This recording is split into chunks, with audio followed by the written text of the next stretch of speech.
ओम शांति। प्यारे रूहानी भाई बहनों, आज की मुरली 22 मार्च 2026 के मंथन में आपका स्वागत है। ओम शांति। हम सभी रूहानी परिवार का आज के इस बेहद खास मंथन में स्वागत करते हैं। आज की जो मुरली है ना, उसकी ऊर्जा सच में बहुत ही अलौकिक है।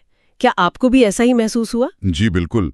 मुझे तो ऐसा लग रहा था जैसे स्वयं प्यारे बाप दादा हमारे सामने बैठे हैं और जैसे वो हमारे मस्तक पर हाथ रखकर हमारी सारी थकावट दूर कर रहे हों। वाह, कितना सुंदर अनुभव है ये। सच में आज बाबा ने बहुत ही गहराई से हमारी नब्ज टटोली है। सही कहा आपने। बाबा ने आज हमें एक ऐसे छिपे हुए दुश्मन से वाकिफ कराया है जो हमें मुक्तिदाता बनने से रोक रहा है। वो कारण और निवारण वाली बात ना, हम उस पर जरूर गहराई से बात करेंगे। जी कहिए। लेकिन उस गहरे विषय पर जाने से पहले मैं आज की मुरली के उस शुरुआती हिस्से पर बात करना चाह रही थी, जहां बाबा ने हमें दो बहुत ही प्यारी पर थोड़ी अलग लगने वाली अनुभूतियों का एक साथ एहसास कराया। अच्छा, आप बालक और मालिकपन की बात कर रही हैं? जी हाँ, बिल्कुल। बाबा ने कहा कि हम बालक भी हैं और मालिक भी। मतलब अगर मैं इसे दुनियावी नजरिए से देखूं तो जैसे कोई राजपुत्र होता है ना। हाँ, राजपुत्र का उदाहरण यहाँ बहुत सटीक बैठता है ना। वो राजपुत्र अपने पिता यानी राजा के लिए तो एक छोटा सा मासूम बच्चा ही होता है, जो राजा की गोद में खेलता है, लाड़ प्यार लेता है। बिल्कुल, वो बच्चा राजा के सामने कोई अहंकार नहीं दिखाता। सही कहा। लेकिन जब बात पूरे राज्य की आती है, प्रजा की आती है, तो वही बच्चा एक मालिक होता है।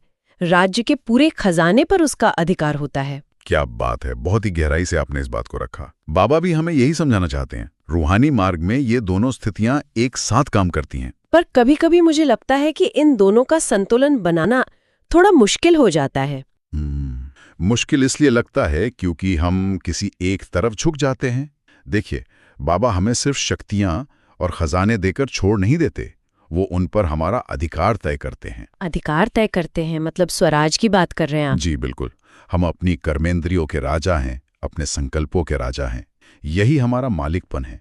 लेकिन इसके साथ ही वो जो बालकपन की अनुभूति है, वो बहुत जरूरी है। मैं यही सोच रही थी कि जब हम सर्वशक्तियों के मालिक बन गए तो फिर बालकपन की क्या जरूरत रह गई? क्या सिर्फ मालिक होना काफी नहीं है हमारे लिए? अगर आप सिर्फ खुद को मालिक ही समझेंगी ना, तो कहीं ना कहीं रूहानी अहंकार आने का डर रहता है। अच्छा, रूहानी अहंकार। हाँ, जैसे ये नशा चढ़ जाए कि मैं सर्वशक्तिमान हूँ, मैंने ये सब पा लिया है। बालकपन हमें उस मैंपन से, उस सूक्ष्म अहंकार से बचाता है। ये तो बहुत ही सूक्ष्म बात है। बिल्कुल। जब हम बहुत प्यार से, दिल से कहते हैं मेरा बाबा, तो वहां परम धाम से आवाज आती है मेरा बच्चा। ये जो स्नेह का लेन देन है ना, यही हमारी सबसे बड़ी सुरक्षा है। वाह, मतलब मालिकपन हमें निर्णय लेने की, कर्म करने की शक्ति देता है और बालकपन हमें बाबा की छत्र छाया में सुरक्षित रखता है। एकदम सही। यही तो संगम युग का सबसे बड़ा मजा है। लेकिन यहाँ मेरे मन में एक सवाल आ रहा है और मुझे लगता है कि हमारे बहुत से सुनने वाले भाई बहनों के मन में भी ये सवाल जरूर आता होगा। जी पूछिए, कौन सा सवाल? जब हम स्वराज्य के अधिकारी हैं, मालिक हैं और साथ ही बाबा की गोद में बैठे बालक भी हैं, तो फिर दैनिक जीवन में हम अचानक से इतने कमजोर क्यों पड़ जाते हैं? कमजोर पड़ने से आपका मतलब परिस्थितियों से हार मानने से है? जी हाँ। जैसे मान लीजिए ऑफिस में किसी ने कुछ कड़वा बोल दिया या परिवार में कोई अचानक परेशानी आ गई, तो हमारी वो राजपुत्र वाली स्थिति कहाँ गायब हो जाती है? हम खुद को एकदम शक्तिहीन क्यों महसूस करने लगते हैं? ये बहुत ही वास्तविक समस्या है और इसका सीधा सा कारण है हमारी स्मृति का विस्मृत हो जाना। हम भूल जाते हैं कि हम कौन हैं। स्मृति तो हम रोज सुबह अमृत वेले ताजा करते हैं ना, फिर दिन भर में ऐसा क्या होता है कि वो शक्ति छिन जाती है? देखिए, बाबा ने आज बहुत ही स्पष्ट किया है कि हमारी इस शक्तिहीनता के पीछे एक बहुत बड़ा दुश्मन छिपा है। एक ऐसा शब्द जिसे बाबा आज जड़ से खत्म करना चाहते हैं। वो शब्द कारण है ना? बिल्कुल सही, कारण। बाबा कहते हैं कि हमने आधा कल्प मतलब द्वापर से लेकर कलयुग के अंत तक बस इसी कारण शब्द में बिता दिया है। सच में अगर हम ध्यान दें तो हमारी हर कमजोरी के पीछे कोई ना कोई कारण खड़ा रहता है। जी, हम हमेशा यही कहते हैं ना कि मेरी स्थिति इसलिए खराब हुई कारण सामने वाले का स्वभाव बहुत तेज है। हाँ, या फिर हम कहते हैं कि आज मेरा अमृत वेले योग नहीं लगा कारण रात को सोने में देरी हो गई थी या घर का माहौल थोड़ा अशांत था। बिल्कुल, पर यहाँ हमें एक बहुत गहरी बात समझनी होगी। जब हम कारण देते हैं तो हम अपनी शक्ति किसे दे रहे होते हैं? हम अपनी शक्ति उस परिस्थिति को या उस व्यक्ति को दे रहे होते हैं। एकदम सही। और जब हम अपनी शक्ति परिस्थिति को दे देते हैं तो हम खुद को उसका गुलाम बना लेते हैं। हमारा मालिकपन वहीं खत्म हो जाता है। ये तो बहुत ही डरावनी बात है। मतलब हम खुद ही अपनी राजाई गंवा रहे हैं बहाने बनाकर। लेकिन मैं यहाँ एक बात पूछना चाहूंगी। जी बताइए। जब कोई आत्मा कहती है कि घर का माहौल खराब था इसलिए योग नहीं लगा, तो दुनियावी नजरिए से देखा जाए तो वो झूठ तो नहीं बोल रही है ना? माहौल सच में खराब हो सकता है। हाँ, वो इंसान अपनी जगह सच कह रहा है, परिस्थिति काल्पनिक नहीं है।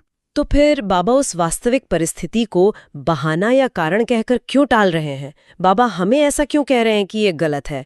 बहुत ही सुंदर और गहरा सवाल है आपका।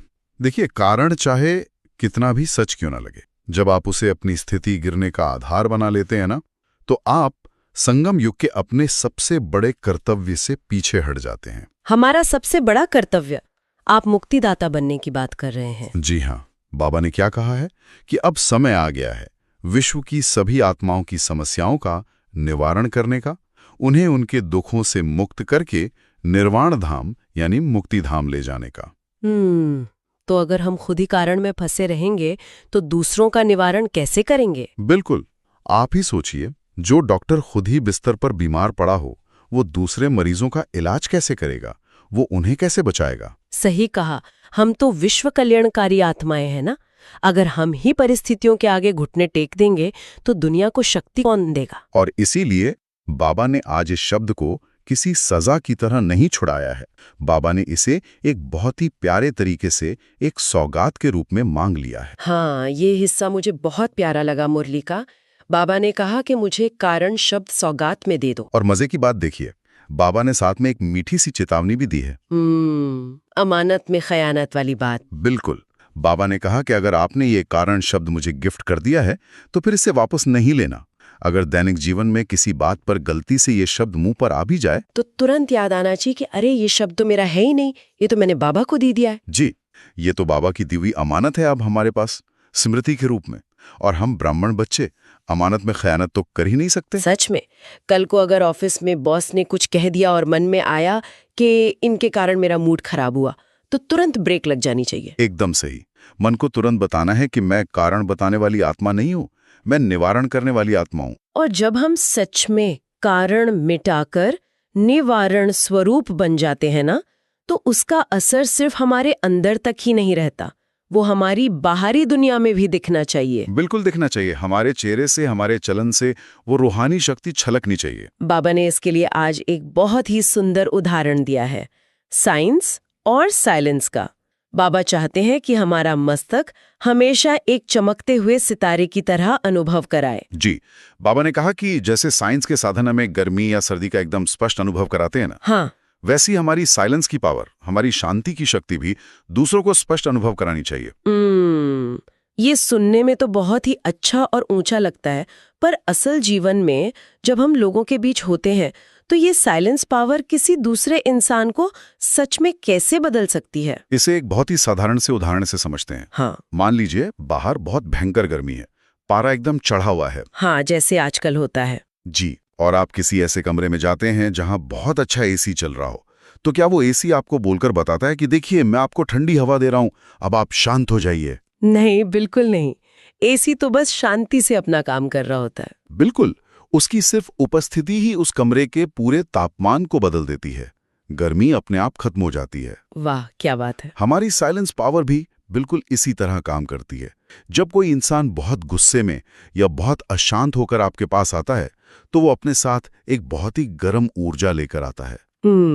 उस वक्त कमरे का माहौल एकदम भारी और तनावपूर्ण हो जाता है। जी, लेकिन अगर आप उस वक्त अपने मालिकपन की स्मृति में टिके हैं, अगर आप अपनी साइलेंस पावर में, अपनी रूहानी शांति में स्थित हैं, तो आपकी वो शांति उस जगह के भावनात्मक तापमान को तुरंत बदल देगी। मतलब हमें उस गुस्से वाले इंसान को पलटकर कुछ बोलने या समझाने की जरूरत नहीं है? बिल्कुल नहीं। बिना एक शब्द कहे सामने वाले का गुस्सा आपकी शांति के लहरों से अपने आप ठंडा होने लगेगा। क्योंकि सुनी हुई बातें तो इंसान कुछ दिनों में भूल जाता है, पर किसी की शांति और प्रेम का जो अनुभव होता है वो इंसान जीवन भर याद रखता है। सच में हमारा साइलेंस एक आध्यात्मिक एसी की तरह काम करता है। बहुत ही सुंदर तरीके से आपने इसे आध्यात्मिक एसी कहा। लेकिन यहाँ मेरी एक और व्यवहारिक उलझन है, मैं इसे साझा करना चाहूंगी। जी जरूर साझा करें, हम यहाँ मंथन ही तो कर रहे हैं। हम सब ये साइलेंस पावर अनुभव कराना चाहते हैं, हम चाहते हैं कि हम आध्यात्मिक एसी बने, पर असल में हम ये कर नहीं पाते।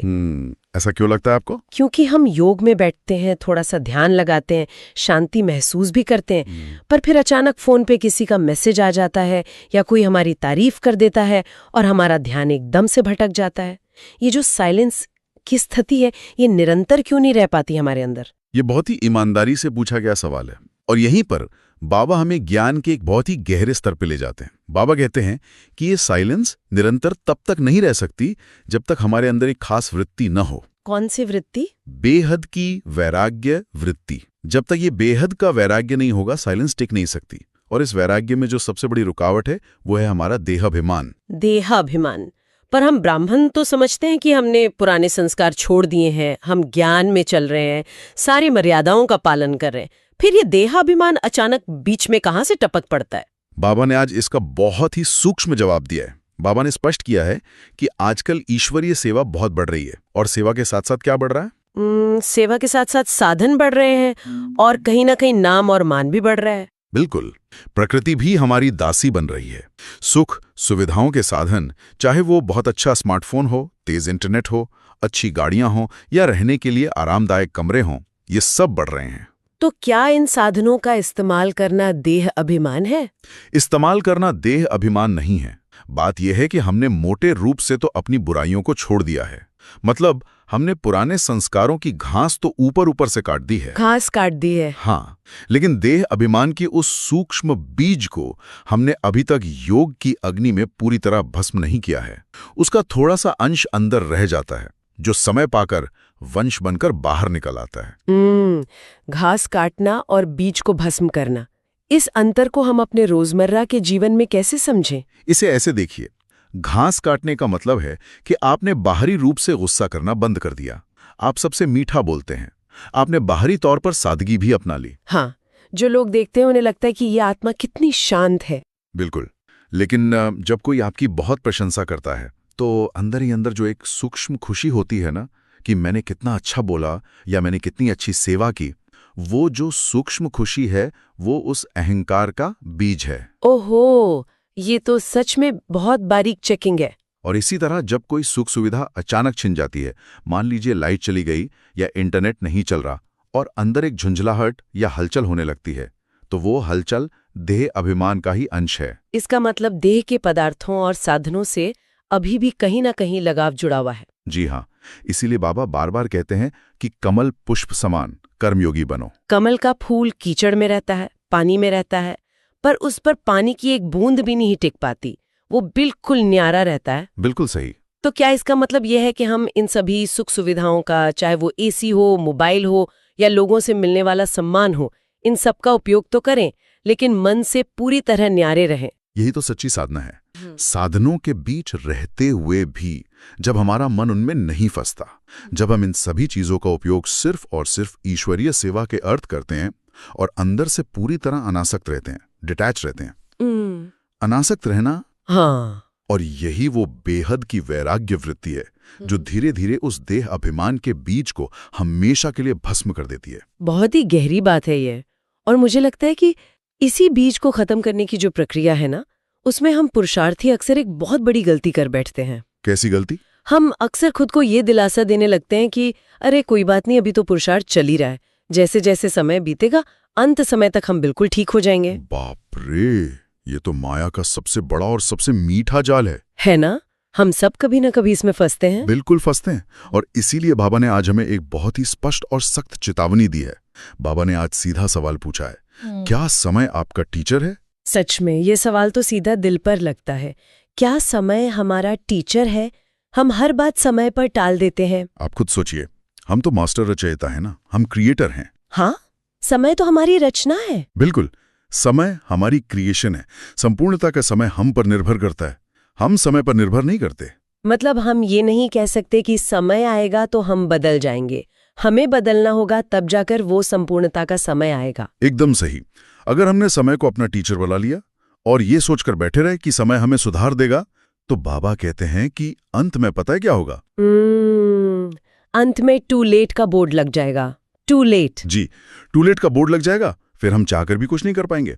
बाबा नियम बताते हैं कि बहुकाल का निरंतर पुरुषार्थ ही हमें बहुकाल की शानदार प्रलब्ध देगा। बहुकाल का पुरुषार्थ मतलब लंबे समय की मेहनत? हाँ, जिसने अभी इस समय रहते हुए मेहनत नहीं की, अपने बीज को भस्म नहीं किया, वो भविष्य के लंबे सुखों से, उस रजाई से वंचित रह जाएगा। ये तो सच में बहुत बड़ा अलर्ट है हम सबके लिए।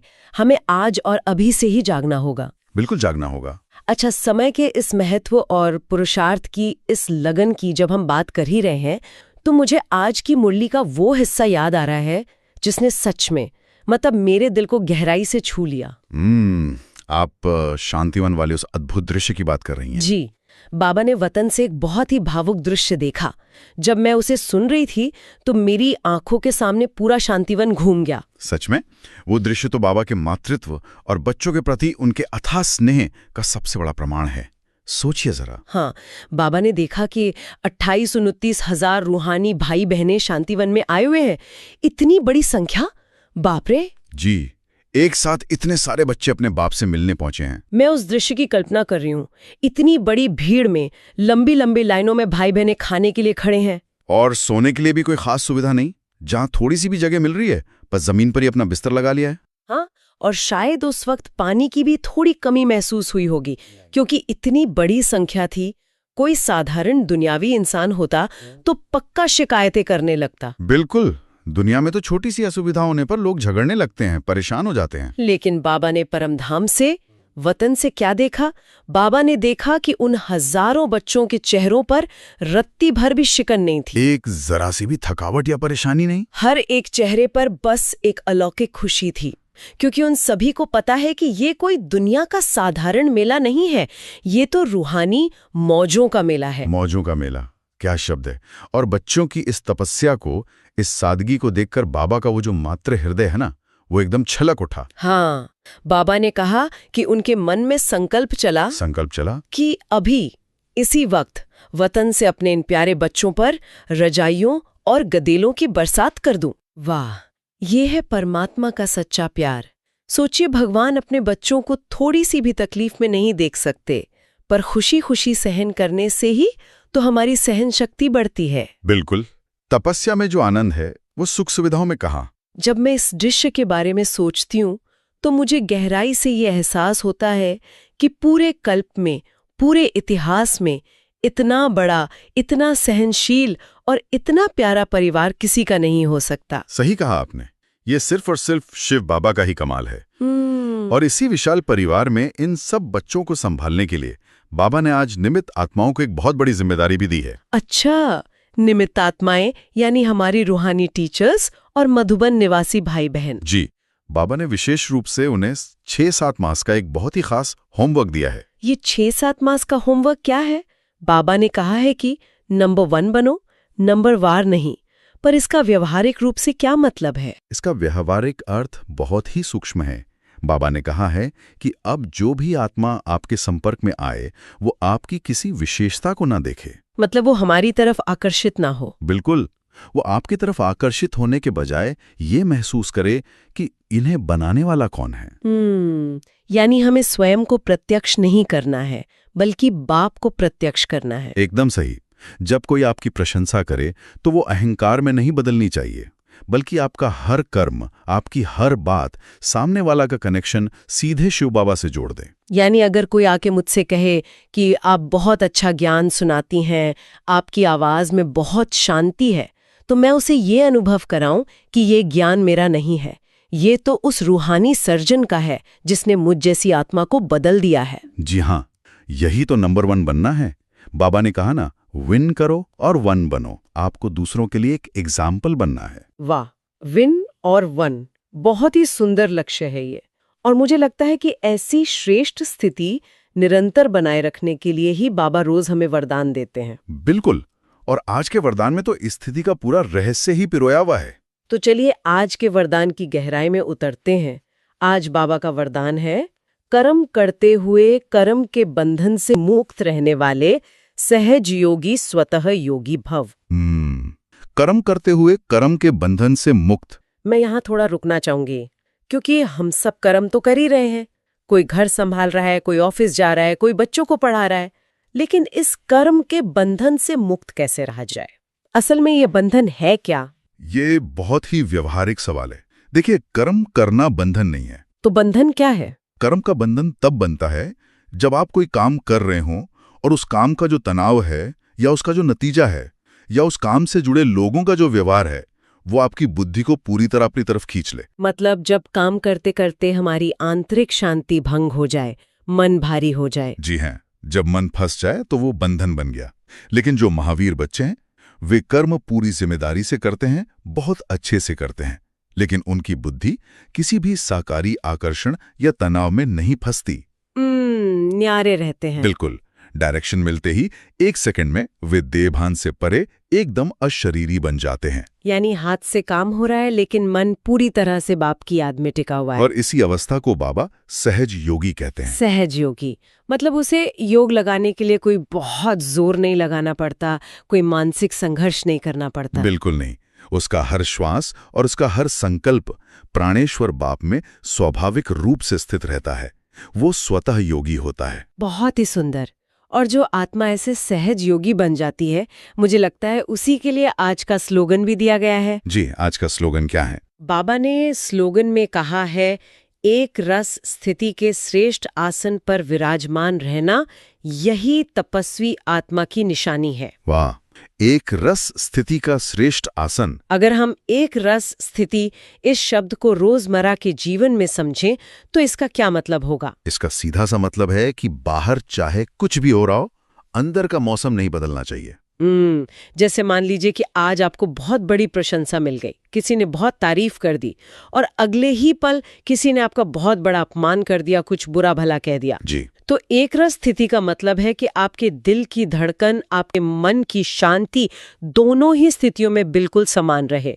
न तो आप खुशी में बहुत ज्यादा उछले और न ही दुख या अपमान में मुरझाएं। बिल्कुल सही विश्लेषण किया आपने। बाहरी दुनिया में चाहे कितनी भी उथल पुथल क्यों ना हो, परिस्थितियां कैसी भी डरावनी या मुश्किल क्यों ना लगें, लेकिन आपकी आंतरिक स्थिति हमेशा अचल, अडोल और एक रस रहे। और यही सच्ची तपस्या है ना? जी हाँ। तपस्या का मतलब सिर्फ आंख बंद करके किसी कोने में बैठ जाना नहीं है, बल्कि हर परिस्थिति के बीच रहते हुए मन के इस एकरस आसन से कभी न डिगना, यही सच्ची तपस्या है। क्या अद्भुत बात कही आपने। और इस अचल स्थिति को बनाए रखने के लिए हमारे निश्चय का बहुत पक्का होना जरूरी है। इसीलिए अव्यक्त बाप दादा हमें आज एक बहुत ही सूक्ष्म अव्यक्त इशारा भी दे रहे हैं। जी, वो इशारा क्या है? बाबा ने कहा है, निश्चय के फाउंडेशन को मजबूत कर सदा निर्भय और निश्चिंत रहो। निर्भय और निश्चिंत रहो। यहाँ बाबा हमें हमारी अनादि और अमर स्मृति दिला रहे हैं। कौन सी स्मृति? बाबा कह रहे हैं कि बच्चे, ये कोई पहली बार नहीं है जब तुम्हारे सामने माया आई है या परिस्थितियां बिगड़ी हैं।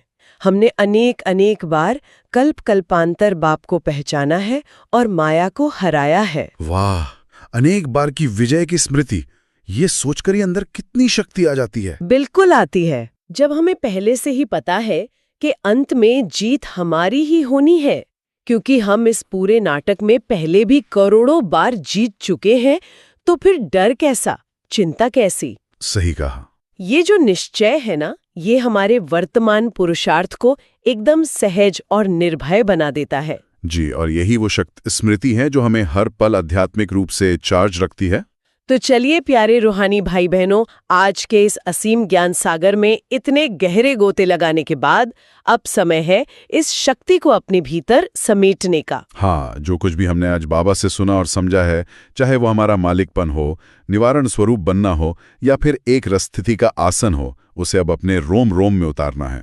और इसके लिए अब हम कुछ पल स्वमान का बहुत ही गहरा और शांतिपूर्ण अभ्यास करेंगे। आप सभी जहां भी हैं, बस आराम से बैठ जाएं, अपने शरीर को एकदम शिथिल छोड़ दें। बाहर की सारी आवाजों से, दुनिया के सारे विचारों से अपने ध्यान को धीरे धीरे समेट लें। हम एक एक स्वमान को सुनेंगे और हर स्वमान के बाद कुछ पलों के लिए उस शांति में ठहरेंगे। इन शब्दों की ऊर्जा को अपनी आत्मा के भीतर तक उतरने दें।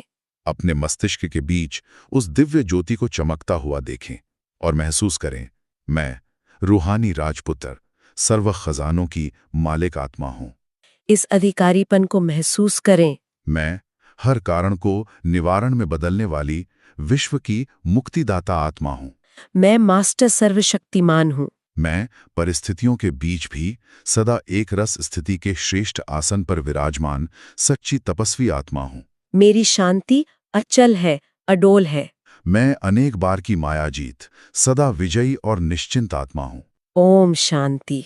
कितनी असीम शांति और कितनी अथाह शक्ति भरी है इन स्वमानों में। सच में मन एकदम हल्का और शक्तिशाली महसूस कर रहा है। यारे रूहानी परिवार, आज सारा दिन हमें अपने चेहरे और अपने चलन से इसी साइलेंस की शक्ति का अनुभव सबको कराना है। हम जहां भी जाएं, चाहे ऑफिस में हो, घर में हो या सड़क पे सफर कर रहे हो, जिससे भी हम मिलें उन्हें ऐसा लगे कि जैसे कोई बहुत ही शांत फरिश्ता उनके सामने आ गया है। जी हाँ, उनके अंदर की अशांति आपके आध्यात्मिक एसी की ठंडक से अपने आप शांत हो जाए। आज के दिन कोई बहाना नहीं, कोई कारण नहीं, सिर्फ और सिर्फ निवारण। बिल्कुल, हम सभी मुक्तिदाता आत्माएं हैं। अगर आज की मुरली से आपको कोई विशेष प्रेरणा या स्वमान का अनुभव मिला हो, तो उसे अपने जीवन में धारण करें और दूसरों को भी प्रेरित करें। अपने विचार या अनुभव कमेंट में साझा करें ताकि अन्य आत्माओं को भी शक्ति मिले। याद रखें, हर शुभ संकल्प ही विश्व कल्याण की सेवा है। ओम शांति।